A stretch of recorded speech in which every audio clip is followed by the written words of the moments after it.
She lets her hair down. She drives me wild. And she looks in my eyes. Hell yeah.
Good afternoon, ladies and gentlemen. Can you feel it, that cobblestone vibe? Well, I do. In a few days, we have Paris-Roubaix coming closer and closer. On Sunday, we have Paris-Roubaix. So, only 1 week ago, less than a week ago, we had the World Championships in Leuven, and that was won by the Koenig Quickstep rider Julian Richard. In an incredible way. The way he stood on his pedals, the way he kept standing on those pedals, that was phenomenal. And now we are today 3 days away from the next big event, one of the greatest races out of cycling history, Paris-Roubaix. You can follow the press conference here live, thanks to Quickstep, and we will have a chat with the riders who will be competing next Sunday in Roubaix, and with the manager of the team, Patrick Lefevre.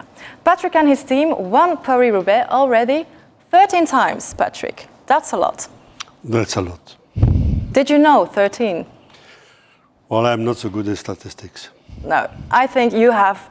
Congratulations on your win on Sunday. I think the party must have been good. But now another date with cycling history is coming up. 13 victories out of 25 participations. That's a lot. That's a record by far. Can you describe the special bond you and the team have with Paris-Roubaix? Well, for people who know cycling, and also for those who doesn't know cycling, if you look these guys here, they're all well built, have a cobblestone somewhere in the body. There's only 2 ways. Paris-Roubaix, you hate it or you love it. And if you love it, then of course you have to try to win. And we have to try what always has been the concept of the team. Mappé was winning together. Domo was 1 step ahead. We invited the Wolfpack, and I think if you understand each other with the best team and the strongest riders, of course they have all individual wishes, and if you can put this spirit together in a team, then you have the winning team we have, also in Paris-Roubaix. And we have absolutely to avoid what happened last Sunday with the Belgium team. They behaved themselves and they did very well, but a little bit unbeatable because the pressure of the local, they were the local team, and with this amazing crowd. So we have to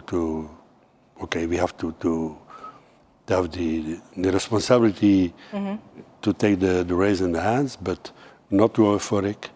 And if we are able to do this, I'm convinced number 14 can come. I'm sure, and your team really sticks together. That has been the key to success already a lot of times at Roubaix.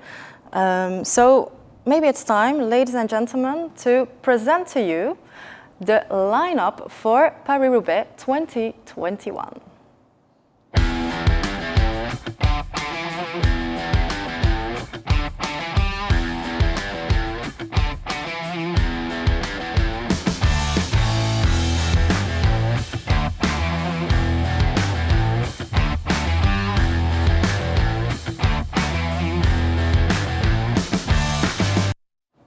Welcome, guys. Casper, let's start with you. You've won the Tour of Flanders this year, and normally Paris-Roubaix is only 1 week later. But this year is a little bit different. That has been already half a year ago that you won Tour of Flanders. How different is that for you to be at the start this Sunday? Yeah, obviously it's a completely different part of the season. Normally you're in the same build up of the shape because it's only 1 week apart, and yeah, now a lot of time has passed since then, and I'll rebuild my shape again, and I think I am where I want to be, so I look forward to Sunday. Yeah, you can still be in that little special club of riders who win Paris-Roubaix and the Tour of Flanders in one season. Does it make you nervous? It doesn't make me nervous, it makes me excited. Yeah, thank you. Zdeněk Štýbar, you were second twice already. Do you still wake up at night sweating and reliving those 2 moments, or do you still think, my time will come, now it's my turn? Honestly, very often I was thinking back to the sprints that I did. From the first one, I did learn something, and when I lost against Degenkolb, and then I thought I will do it better another time when I was sprinting against Greg, but it didn't work out. So I learned again something, and I hope that it will never happen again. And or I have to arrive alone, or I just have to count on that I learn from my mistakes. Thank you. The next question is for Tim de Klerk. Tim, you've done an incredible job last Sunday at the World Championships for the Belgian team. Is that comparable to the job you will have in Paris-Roubaix? I think it depends a little bit on the race conditions. If it's going to be maybe some echelons from the start, then it will be something different. But otherwise, I think it will be quite similar job than the job I did with the national team. And I think it was also one of the reasons I was selected. So yeah, I look forward to helping those guys out. They're predicting rain. Is that different for you? Do you have another type of job at that moment? I think it will be, if there's rain and the bunch is still together, it's going to be hugely important to be in front in the first sectors, but everybody will know this. To be honest, I'm not the best guy at taking risk or at placing myself in the front, so I hope I can keep on riding in the wind and take these guys out of the wind, and then we can see from that point on. Yeah. Bert, this is already going to be your 5th Paris-Roubaix, but it's the first time you'll do this epic race for this epic team. How does that make you feel? I'm really happy. I'm with the team, and I'm looking forward to it, to support the guys as long as possible. And I'm looking forward to it. Yeah. Yves, you ended 3rd last Paris-Roubaix. And your teammate at that time, Philippe Gilbert, he won. How bad do you want to be that winning teammate this Sunday? Oh, of course, very bad. It's normal that I also would like to win once Paris-Roubaix, and hopefully it's already on Sunday. Yeah. One person who really, really believes in you is Johan Museeuw. He won Paris-Roubaix 3 times, always for Patrick's team, and he has made a little video with tips and tricks, especially for you. Let's watch it together. Ik ben hier vandaag om de tips en de tricks aan jullie te geven van Parijs-Roubaix, de hel van het noorden. We zijn hier in de zone Mérigny, wat op zich nog belangrijker is om dan telkens positie te kiezen. Top 10, top 15 zeker. Altijd maar toch een stukje wringen en een klein beetje met die ellebogen duwen om een goede positie te hebben op die kasseien. Wat is het belangrijkste? Uiteraard de bandendruk, de tubes die eronder zitten. En dan de positionering op de kasseien. Meestal als een renner aan blok begint te zitten, begint een atleet naar voren te schuiven. Dat mag je juist niet doen op de kasseien. Je moet ietsje naar achter leunen. En laat de fiets maar gaan.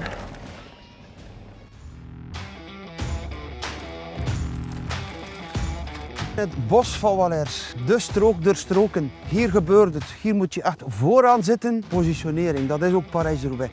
Altijd maar positie kiezen om vooraan op die kasseien in te draaien. Dus Lampie, Matje, hier is te doen in het bos van Wallers.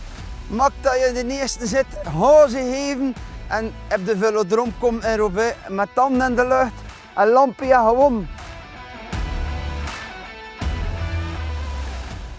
What do you think, Yves? Are you going to think of Johan Museeuw while you are riding those cobblestones? Yes, of course. I hope I can imitate him on the Paris-Roubaix velodrome. So let's hope for the best on Sunday. Yeah, thanks a lot, Johan Museeuw. I'm sure Yves Lampaert has gained even more motivation for Sunday. And now that we have been talking to the riders, it's the time that the cycling journalists can ask their questions.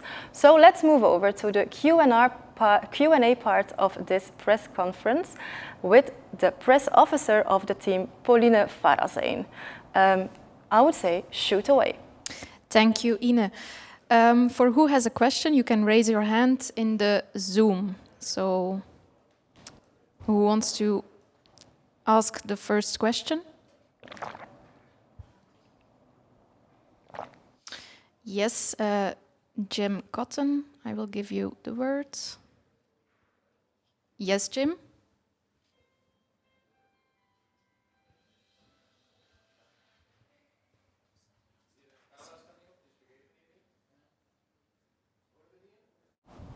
Jim, we can't hear you, I think. Oh, You can were hear me now? muted. Yes, Yeah. now we can Sorry. hear you. You can go ahead. Sorry about that. I've got a question for Casper. Casper, congratulations on winning Flanders all that time ago. Does that change? Does knowing that you've got Flanders in the bag already, change your approach or your mindset for Roubaix at all? No, it doesn't. Especially because it's so long ago, and yeah, I'm in a completely different stage of my shape right now. Had it been a week apart, you could use the confidence that your shape was where it's supposed to be, and but yeah, now it's been so long that yeah, it's like starting over, and yeah, I try to approach the race the same way I do any other race, and not do anything different than what I know works. Thank you, Thank Jim. you. We go to Rasmus. Rasmus, here you go. You can normally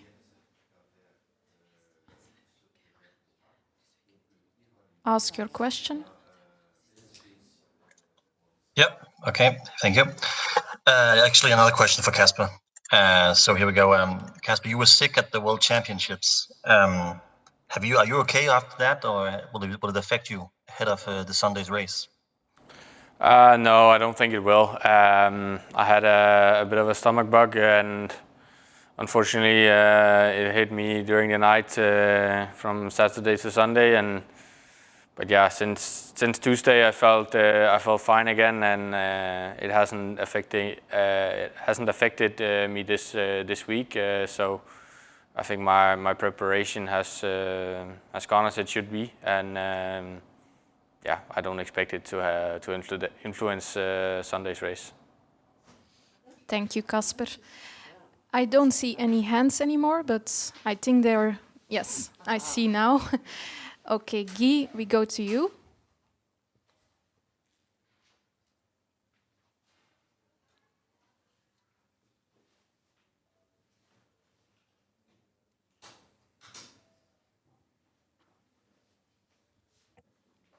Okay. You can hear me? Yes, we can hear you. Okay, perfect. I have a question for Zdenek. Zdenek, you with your tracks as a cyclocross rider, will it give you an advantage next Sunday if it becomes muddy and slippery? Difficult to say. I think the biggest advantage you get if you have strong legs. So mainly, I hope that the legs will be there, and then of course, yeah, I think you know on the end in Paris-Roubaix, it's not that many corners where you can really take some advantage. It's more, yeah, most of the cobbles are just straight, but you have to feel confident, especially if they will be wet and muddy. So yes, somehow it will for sure give me some confidence and some advantage. But as first, I hope really for a good day and good legs. Thank you, Zdenek. We go to Willem. Yes, I have a question for Yves. Yeah, we're talking about Paris-Roubaix right now, of course. But last Sunday, there was a big race as well, as you know. There was a lot of talk about the tactics of the Belgian team. Wout van Aert had something to say, Remco Evenepoel had something to say. Do you really feel now, 4 days after the World Championship, that Belgium had the right tactic to go for with Wout van Aert as sole leader?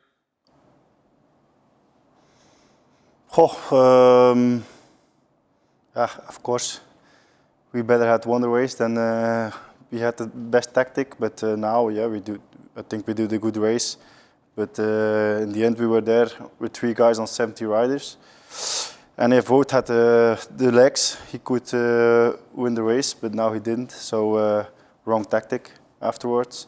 So it's always easy to talk afterwards, but it was not only the bonds coach who make the tactic, but also a bit the press who said we should point it all to Wout van Aert and nobody else, and maybe we listen a bit too much to you guys.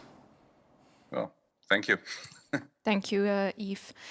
Andrea, I see you have a question. Okay, my question is for Davide Ballerini. Ciao Davide, from Italy. How is your condition today after your crash in the World Championships? For sure, it was not easy on Sunday, but day by day I feel much better. So I'm ready for Sunday. Grazie, thank you. Thank you, Davide. Then we go to Julian Richard. If you unmute yourself. Hi everyone. Yes. I've got a question for Florian. Maybe I can ask it in French and answer in French, or do you prefer in English? We prefer in English, but if it's one question, you can go ahead, no problem. Yes, it's just one question. Florian, à quel point il y a de l'impatience de retrouver cette course, ce public-là, et puis après ce qui s'est passé la semaine dernière, dans quel état d'esprit tu es avant d'arriver sur cette course? Forcément, j'ai hâte, car ça fait plus de 2 ans qu'on a été privé de Paris-Roubaix. Et après la journée que j'ai vécue dimanche, une journée folle pour le cyclisme en général, mais aussi pour le cyclisme français. Voilà, le public veut rattraper le temps perdu avec les confinements et les courses à huis clos. On a vu ça dimanche, et je pense que même avec la météo qui sera mauvaise dimanche, on aura un public belge et un public nordiste rendez-vous. Et je pense que ça va être encore une grande journée de vélo. Merci, Florian. Are there any other questions? Guy, I think you have another question. Yes, I have a question for Yves. Yves, in this team, there are many riders who can win the race. How will that tactically go? Is it having as many riders as possible in the final and then just attack and watch, or what is the plan? We still need to do the tactic meeting, but I think, like you say, with as many riders as possible go in the final, and then we play the game like we always do. We start to attack and we try never to be in defense mode. So let's hope on that scenario, and let's hope somebody can solo arrive at the velodrome, and then we are sure of the victory. Thank you, Yves. Frederik, you can go ahead. Hello, do you hear me? Yes, we can hear you. Okay, I have a question for Casper. Hi, Casper. So we just talked about the World Cup before with the Belgians. I just have a question regarding the Danish national team as well. Valgren, he had the bronze medal. I just wanted to ask Casper if you know the race maybe didn't end up as the Danes wanted to. Is it kind of a deception that the Danish national team didn't get more out of it, or is it a good result with the bronze? I think a medal at the World Championships is not too bad. Obviously, we had a lot of crashes, and not all of us got out of the race what we wanted to get out of the race. But I think in the end we cannot really be too dissatisfied with a medal at the World Championships. Thank you, Casper. Sure. Arthur, you can go ahead.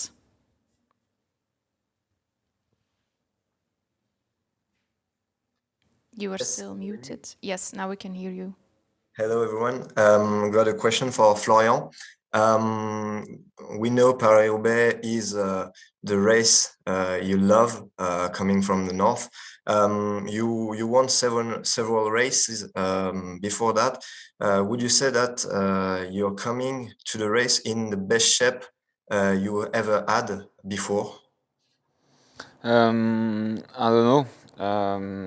For the moment, I hope I have lucky and for the Sunday, because for sure it's not easy day with the weather, and But we give the maximum with the team, and we stay in the front all the day. Thank you, Florian. Anne, you can go ahead with your question. Okay, hello, Yves. I don't really agree with your thing about the media and the tactics, but anyway, it's a question about Paris-Roubaix. I was wondering, you have your own little episode in Iedereen Beroemd. Everybody can follow you. Gives it you more pressure winning Paris-Roubaix now, or I think it gives some more pressure, no? Oh, maybe a bit, but there was always pressure here in the team to win the Paris-Roubaix, so it doesn't change too much, and I don't let my sleep for it. So let's hope for the best and hope we can win. Thank you, Yves. Jim, you have another question? Yeah. Hi. I've got another one for Casper, please. Casper, in Flanders, a lot of the race came down to you and Van der Poel and Van Aert. How do you feel about racing them again now, 6 months on? How do you think the race might play out between you three? And how do you feel about racing in the rain? I think there's a lot of riders who can be up there in the final, and I don't expect to be up there again with those two exactly. I hope to be up there myself, but I think a lot of riders are in the mix to win this race. So I don't expect a battle with those two specifically. But if we were to go there, then I'll do my best and try to come out on top one more time. Thank you very much, Casper. We have another question coming from Rasmus. Yeah, another question for Casper, in fact. There's been a lot of discussion, a wet versus a dry Roubaix. What do you prefer personally, and what difference is there between a wet version and a dry version? Yeah, I only did Roubaix in the dry, so yeah, I don't know which one I prefer. Normally, I don't care too much whether it's wet or dry. I'll try to adapt to the conditions that are there and then make the best of it. Yeah, what was the second part of the question? How will it affect the way you ride it? Will it affect you? Obviously, if it's wet, it's gonna be a lot slower. You have to relaunch the bike from a very low speed a lot of times.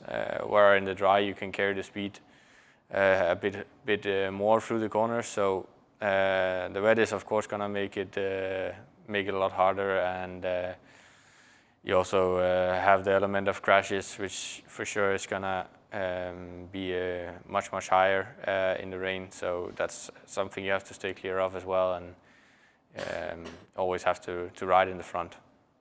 Thank you, Casper. I got a question in the chat from Quentin. It's a question for Yves. Yves, is Roubaix your biggest goal of the season? Yes, it's every year my biggest goal of the season. But also other races I go or try to be 100%. So let's hope on Sunday I'm again in a really good shape. Why do you like so much this race? It's a mythical race with a lot of history, and if you watch two old races on YouTube or on television, it always gives you goosebumps. So yeah, that's why I'm always I see Roubaix as my favorite race. Thank you, Yves. We have one last question coming from Willem. Yes, I have a question for Zdenek. This will be your 8th participation. You got on the podium twice, 2 second places. So you could say you are the most experienced rider when it comes to Paris-Roubaix in this the Koenig selection. Do you also, and you have the right form, we saw that on last Sunday. Do you feel like you have a more protected role than, for example, Yves, Florian, and Casper? No, I don't think so. It's we start with everybody here on the same level. We never really play out like one team leader. I think it's also very dangerous for a race like this. So no, I don't think that I get any more privilege because I did it more often than the other riders. So no. Thank you, Zdeněk. Sorry, can I just? Okay, Willem, go ahead with one last one. Do you feel like you are in the good shape now to win a race like Paris-Roubaix? Yeah, I think so. It took me a really lot of time to get where I am. I think a lot of people also didn't believe me that I came back to my old level after the ablation that I had after Harelbeke or after Gent-Wevelgem. But I'm back on my old level, and yeah, it's last week it only confirmed that that I can compete again with the best ones. So I think I'm in good shape to race again for the victory. Thank you, Zdeněk. I think we can round up the questions here, and thank you very much to everyone for all your questions. I want to give back the word to Ine because she has some nice questions of some fans. Yes, Pauline, thank you. Indeed, the fans were able to ask themselves some questions to their favorite riders. Some of those questions have already been answered in the Q&A part of this press conference, but I still have some special questions left. The first one is from Mathieu Hoste, and he has a question for Florian. Florian, can you learn how to ride on the cobblestones, or is it some kind of talent you have to be born with? You need talent, but you need also learn because it's not the same cycling. You need to push different, and also you need different feeling. But for sure, when you have a talent, it's more easy. Can you give one tip to how to ride on those cobbles? You say you have to push different. Stay back on the saddle is better for the stability, and look the front of the wheels because you have a lot of shit part on the cobbles. Yeah, exactly. The next question is from Klaas Carret, and that's a question for Davide Ballerini. Davide, is it an advantage or is it a disadvantage, you think, that Paris-Roubaix is in October this year? I don't think it's changed so much. I think the important is the weather, because if it's predicted rain, like they say, it's really, really dangerous. Also because you don't know how is the pavé under the rain. It's really slippery, and okay, it's for everybody like this. But we need to be more concentration during the race. Yeah. The next one is for Bert van Lerberge, and it's a question from Ray Murphy. Is it true that the ideal place to ride on the cobbles is in the middle of the road and not on the side of the road? 90% I think from the sectors it is, but sometimes also you have some sectors, it's no risk to get a flat tire on the sides, and it's much easier riding on the sides on the small paths. But I think 90% of the sectors it's the best place to be in the middle. Yeah. Okay. Last question for Yves. Yves, first of all, congratulations on your son. He's 1.5 months old now. Yeah, indeed. And Niels Vroman asks himself if your son can give you wings on Sunday. I hope, yes, he does. Will he be there? It depends on the weather. So if it's not too rainy, I said she could come, but if it's rainy, she better stays at home with the little kid. That's a good idea, I think. I have one final question for you guys, for all of you. Because Paris-Roubaix is such a special race, maybe you should try to describe the race in one word. And Patrick, what do you think? You can start. For those who understand French, merde. Merde. Merde seems in French good luck, but also it can be shit. And it can be shit, can it? It can be shit. Yves? Mythical. mythical? Hell. Hell. Dream. A dream. Difference. Hell and a dream. Okay. All in one. Like Patrick, merde. Merde. Cobbles. Cobbles? Of course. Cobbles everywhere, Bert. Boring. Skarten. Skarten. Maybe you should explain that in English. What is skarten? Skarten is a verb that Yves was the inventor of. Not really the inventor, but it's a West Flemish word that you cannot really translate. It's like working hard, and yeah, the way you have to write. Suffering. Paris-Roubaix, suffering, working hard, and keep on going until there is no energy left. Okay, Casper, one more. Tough. Tough. It's gonna be tough, guys. But I wish you all the best of luck. You too, Patrick. And for all the cycling fans, sit in the coach, have a drink, and enjoy the race.